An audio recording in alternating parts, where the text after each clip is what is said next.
All right, it's time for lesson 3, and this lesson is on hundredths. All right, so if you did pretty well on tenths, you'll do fine on hundredths. Let's get started. Example 1, let's just start right here. Drew has a 100-piece puzzle. There are 4 corner pieces in the puzzle. What decimal represents the part of the puzzle that is corner pieces? 4 of the 100 puzzle pieces are corner pieces.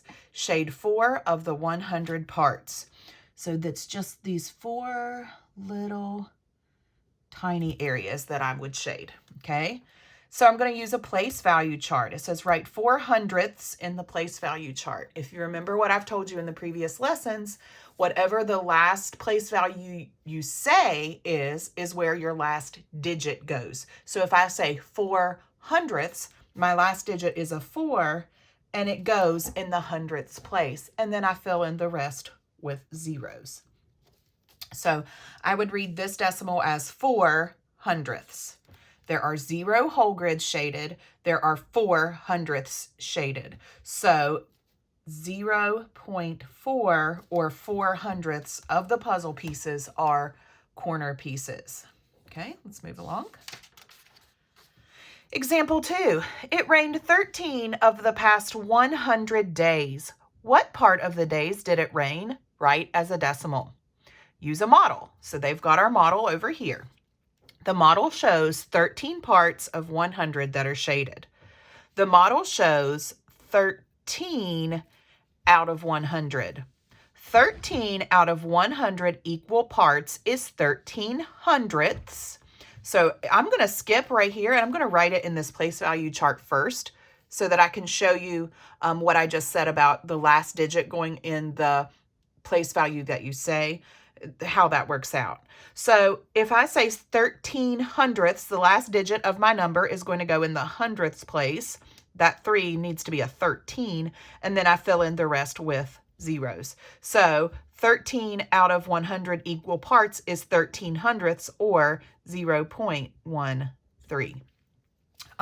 So I already wrote it in my place value chart, and it says there are 0 whole grids shaded, and 13 hundredths is 1/10 and 3 hundredths, as you can see right here.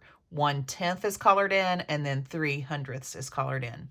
So it rained 0.13 or 13 hundredths of the days. Okay. Now this should be very easy to fill in the rest. Okay.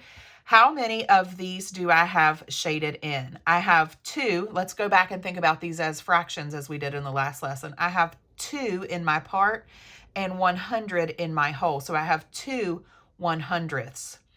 If I put my place value places out, I know that my 2 is going to go in the hundredths place, and then I fill in the rest with zeros. So it's 0.02 or 2 100ths. Okay, let's look at this one. I have 2 longs and 6 littles colored in. So that would be 26 out of 100. And then if I put in my place value things, I know that I have 2 tenths colored in and 6 hundredths colored in, and no wholes colored in. So it would be 0.26. So there's a couple different ways of doing it. I can look at my model and see how many tenths are colored in and put that in the tenths place. I can see how many hundredths are colored in and put that in the hundredths place. Or I can count this total and say 26 hundredths. I know that since I said hundredths, my 6 is going to go in the hundredths place, and then I make it a 26 and then fill in the rest with zeros. There's a couple different ways of filling that in. All right, let's move on to number 3. I have 7 out of 100 colored in, so I would read that as 7 100ths. So I'm going to make my place value lines, ones, tenths, hundredths. So if I have 7 hundredths, my 7 is going to go in the hundredths line, and then I'm going to fill in the rest with zeros. So that one should be written as 0.07 or 7 hundredths. All right. I'm writing this one as a decimal. I have 9 out of 100 shaded in, so I'm going to write 9 100ths, and I'm going to write out my place value lines. So I have 9 1/100ths, which means I'm going to have 9 on my hundredths place, and then fill in the rest with zeros. So I should have 0.09 or 9/100ths. Okay. If I look at this one, I have 10, 20, 30, 48 out of 100 colored in. Okay, that would be 48 hundredths. So if I put in my place value lines, ones, tenths, hundredths, how many tenths do I have shaded in? 4. How many hundredths do I have shaded in? 8. So 48 hundredths, 0.48. Or I could think of that as 48 hundredths. So my 8 hundredths goes in my last spot. I need to turn it into a 48. Okay, keep on moving on.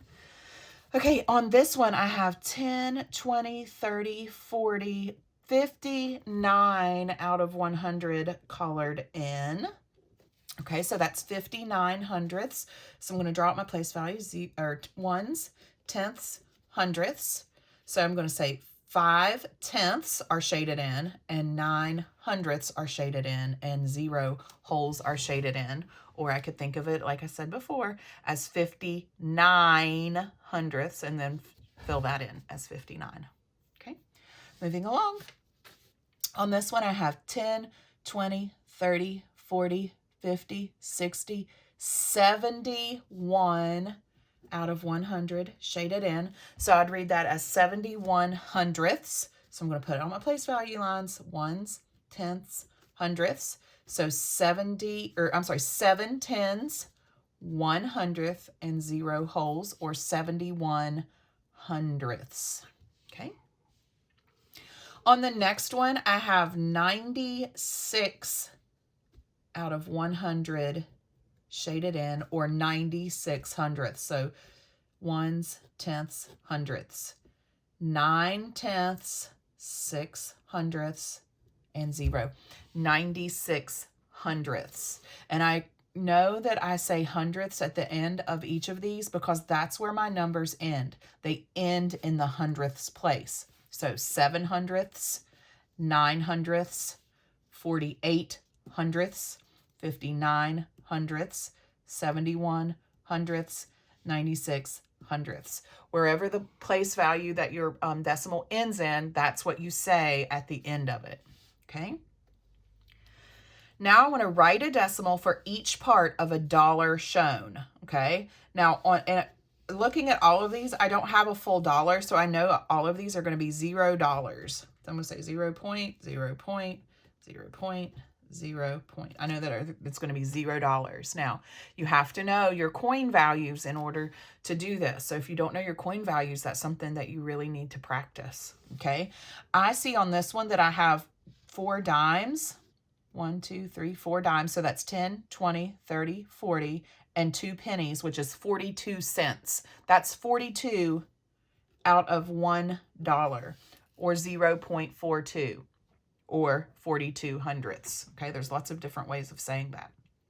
All right. On this one, I have 2 quarters, a nickel, and a penny. 2 quarters is worth 50 cents. A nickel is 5, and a penny is 1. So that's 56 cents.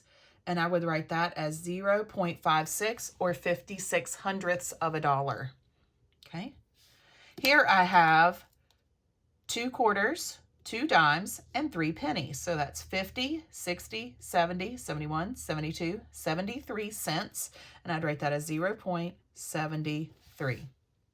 Okay. On number 12, I have 3 quarters, a nickel, and 4 pennies. 3 quarters is 75 cents. This makes it 80, 81, 82, 83, 84 cents. Okay, so if you are unfamiliar with coin values or how to count money, that's definitely a skill that you need to go back and work on maybe Khan Academy or something like that. Okay, so that's that page. If there's something that you didn't understand, always please go back and watch the lesson again. All right, let's finish up the lesson. All right, number 13, we got some word problems here on the back. It says, Emma earned 89 out of 100 points on a math test. So that would be, as a fraction, would be 89 out of 100. What decimal shows the part of the points that Emma earned? So 89 over 100, we would read as 89 hundredths, and I would just write out my place value lines as I did on the other ones, and I would say 89 hundredths is 0 wholes, 8 tenths, 9 hundredths, or 0.89. And that would actually be how much percentage that she got on that test. She would have gotten an 89%. Now, I don't want to get ahead of ourselves, but that's just a little extra information because 0.89 is 89%. And so she would have received a B on that test. Okay. That's not really part of the question. It's just a little extra info. All right. Number 14, a department store had 100 suitcases. 6 of the suitcases were sold. What decimal represents the part of the suitcases that were left? Okay, so if they had 100 suitcases originally and sold 6, how many are left? So you would think of 100 minus 6, and you're going to have 94. So 94 out of 100 were left.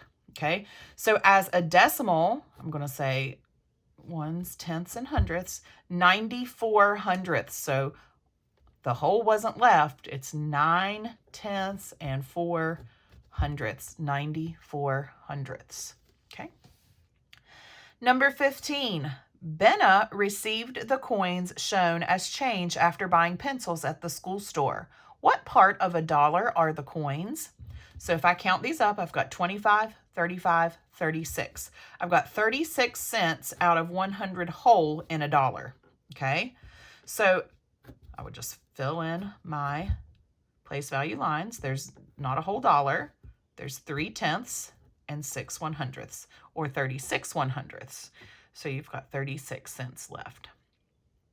All right, so this says on number 16, how are 40 hundredths, I'm going to write that out as a fraction, and 4 tenths related? Okay, here these numbers are as fractions. Okay, 40 hundredths as a decimal would be 0.40 because my last digit ends in the hundredths place, so 40 hundredths.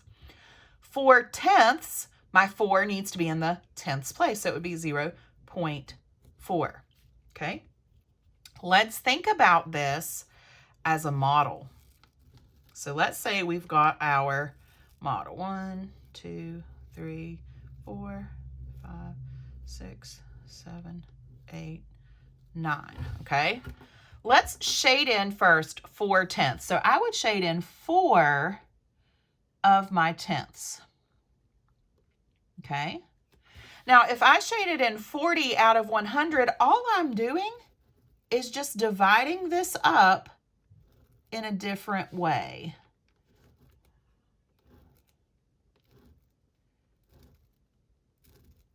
So now I have 100ths. 40 of them are now shaded in. Did I change my shaded area at all? No, I just broke it up in a different way. So 4 tenths and 40 100ths is the same. Okay, and if you think about back when we were simplifying fractions and you would have like 40 over 100, I would say just take off the zeros first because they cancel each other out. Then you're left with 4 tenths. So you can see that they are equal.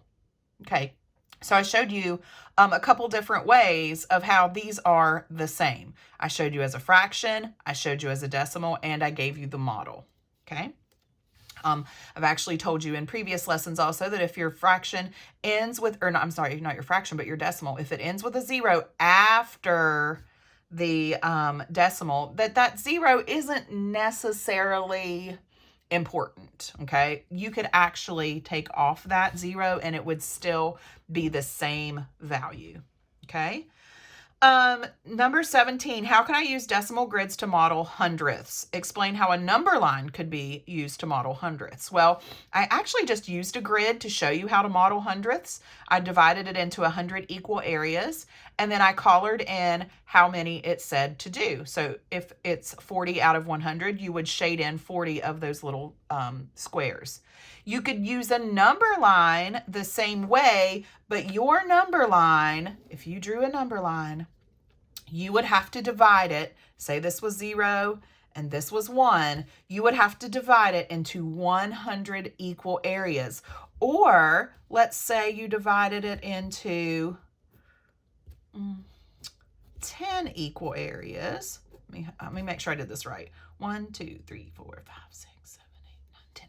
Yes, let's say you divided it into 10 equal areas. So this would be 1/10, 2/10, 3/10, 4/10, 5/10, 6/10, 7/10, 8/10, 9/10, and then 10/10 or 1. Each of these areas in between would have to be divided into 10 equal areas, and that's how you would get your hundredths. So it would be like 11 hundredths or 24 hundredths or 36 hundredths. You could divide each of these little areas into 10 more smaller areas to help show hundredths, okay? Now what you need to do is the homework page, okay? Then have somebody at your house check you. After they have checked you, then do the self-check on Schoology, okay? Please don't do the self-check before doing the lesson in the book with me. All right. Tomorrow you will be doing lesson 4, and we're modeling decimals and fractions. So come back for that tomorrow. See you then. Bye.